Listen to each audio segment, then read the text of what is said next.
Good evening, ladies and gentlemen,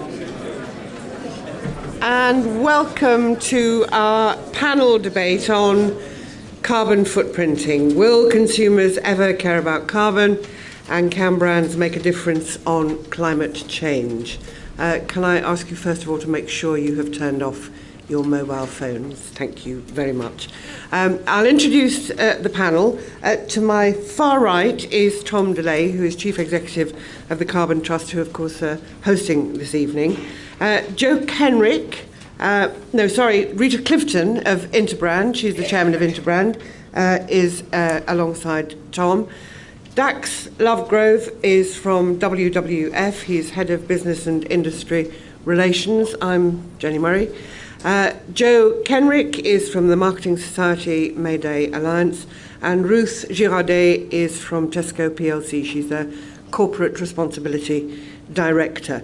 The way the evening will work is we'll hear from each of the panel members, and then the floor is yours to pose questions, make comments, give us your experiences. So let me first of all ask Tom DeLay to kick things off. Good. Jenny, thanks very much indeed. Yeah, my job this evening really is to introduce very quickly the topic and maybe the work the Carbon Trust has done in getting us thus far, and then open it up very much to debate, because I think we're at a point of inflection. It really isn't clear to us whether this is going to go and become something very big, very important to brands and to consumers, or whether it's going to be a nice thing that was kind of interest at a certain point in time. And we very much believe it should be the former, not the latter. To recap very briefly, because many of you might be thinking, what's the Carbon Trust got to do with any of this? We almost fell into this debate by accident. Several years ago, we decided that we needed to understand the life cycle creation of embodied carbon in products and services as a way of understanding where opportunities would lie to reduce the carbon footprint of products and services through energy efficiency gains that one can make through the supply chain, and ultimately by promoting organisations willing to actually develop lower carbon products and services from scratch. So life cycle analysis was kind of the rather academic start to all of this, and we commissioned quite a lot of work looking at a number of different sectors, using a number of different approaches to try and understand how you can apply life cycle analysis to embodied carbon in products and services. We did all that, and we ended up with some really interesting findings. They've been published in a number of reports. We looked at everything from newspapers to shampoo to crisps, famously.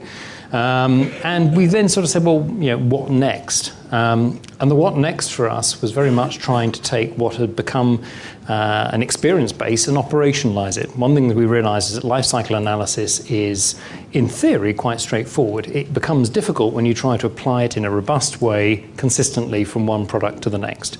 So it's the operationalising that was the challenge.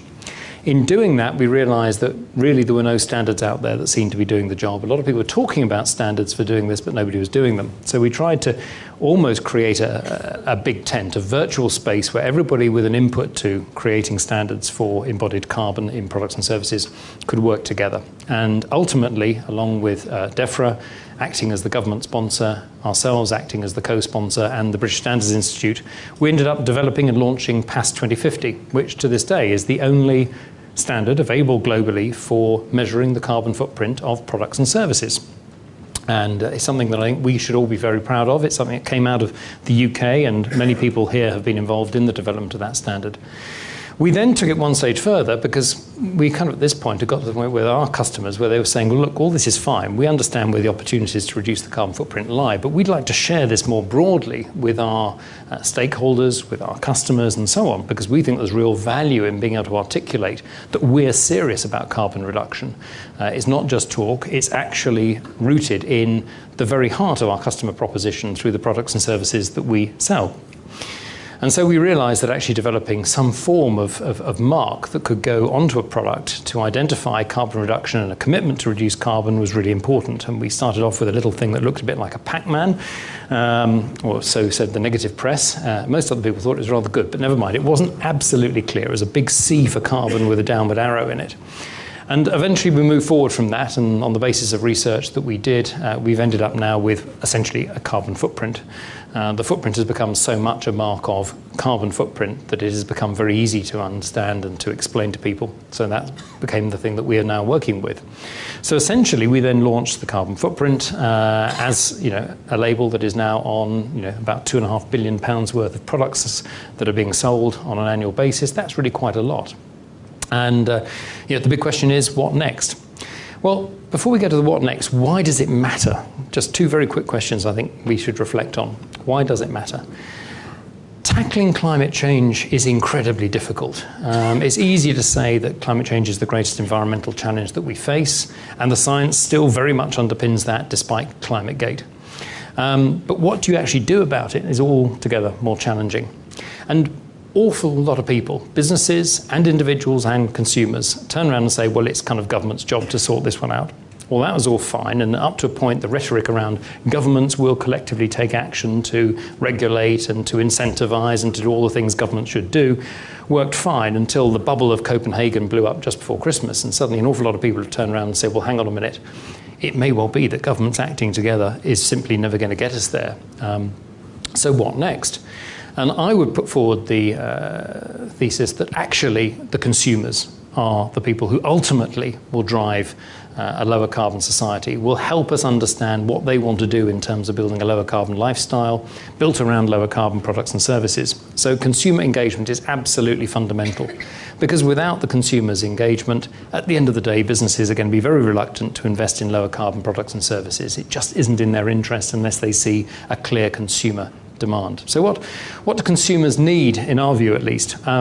I suppose the nirvana at the end of the day is to see carbon as a currency, something that they can put value on as clearly as you can put monetary value on a financial currency, or you can see value in maybe the calorie counting that you would see on products, and so on and so on. Carbon somehow needs to be a currency. The issue, of course, is that most currencies are far better understood than we understand carbon today, and they also have an immediacy in terms of what they mean to consumers that, again, we don't have in terms of carbon today at all. So that's the case for why this is important and why this matters. Interestingly, I haven't actually mentioned the consumer at all and what the consumer wants or needs. And there is a big flaw, therefore, in the whole proposition, which is that unless consumers really want this, unless we can stimulate that want, at the end of the day, we're probably wasting our time. I mean, interestingly, I've just got a couple of figures here from some market research that we did quite recently. So this is interesting. This is post-Copenhagen. This is post-ClimateGate. So the most sceptical view probably of climate change and carbon reduction that we've had for some time. But it still basically suggests that consumers are inclined to support this as becoming something that really matters to them. A quarter of people say it's not just carbs, but carbon that now influences their shopping habits. Interesting. I wouldn't have put it that high myself. 86% of consumers want their favourite brands to help combat the threat of climate change by reducing their carbon footprint. Very consistent with research that we've done over a number of years that do say that consumers expect businesses to play more of an active role in helping them reduce carbon. Almost half, 43%, are actively seeking information about the carbon impact of the products they buy, and more than half, or just over half, 52%, would be more loyal to a brand if they could see at a glance they were taking steps to reduce their carbon footprint. So just some early indications there, but really quite recent, that consumers, they might be at least open to the argument and debate.